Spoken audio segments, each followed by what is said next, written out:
സങ്കീർത്തനം 57. സംഗീത പ്രമാണിക്ക് നശിപ്പിക്കരുതേ എന്ന രാഗത്തിൽ ദാവീദിന്റെ ഒരു സ്വർണഗീതം. അവൻ ശൗലിന്റെ മുമ്പിൽ നിന്ന് ഗുഹയിലേക്ക് ഓടിപ്പോയ കാലത്ത് ചമച്ചത്. ദൈവമേ, എന്നോട് കൃപയുണ്ടാകണമേ, എന്നോട് കൃപയുണ്ടാകണമേ, ഞാൻ നിന്നെ ശരണം പ്രാപിക്കുന്നു.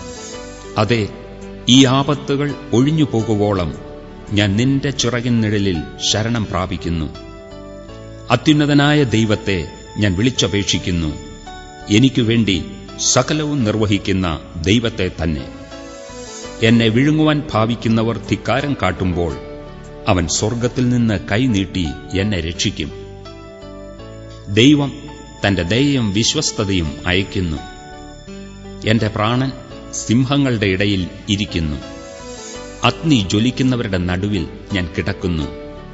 പല്ലുകൾ കുന്തങ്ങളും അസ്ത്രങ്ങളും നാവ് മൂർച്ചയുള്ള വാളുമായിരിക്കുന്ന മനുഷ്യപുത്രന്മാരുടെ ഇടയിൽ തന്നെ.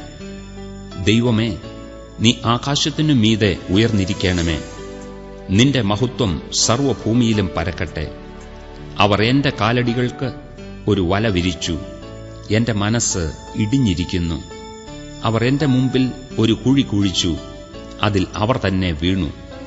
എന്റെ മനസ്സ് ഉറച്ചിരിക്കുന്നു. ദൈവമേ, എന്റെ മനസ്സ് ഉറച്ചിരിക്കുന്നു. ഞാൻ പാടും, ഞാൻ കീർത്തനം ചെയ്യും. എൻ മനമേ, ഉണരുക. വീണയും കിന്നരവുമായുള്ളവേ, ഉണരുവീൻ. ഞാൻ അതികാലത്തെ ഉണരും. കർത്താവേ, വംശങ്ങളുടെ ഇടയിൽ ഞാൻ നിനക്ക് സ്തോത്രം ചെയ്യും. ജാതികളുടെ മധ്യേ ഞാൻ നിനക്ക് കീർത്തനം ചെയ്യും.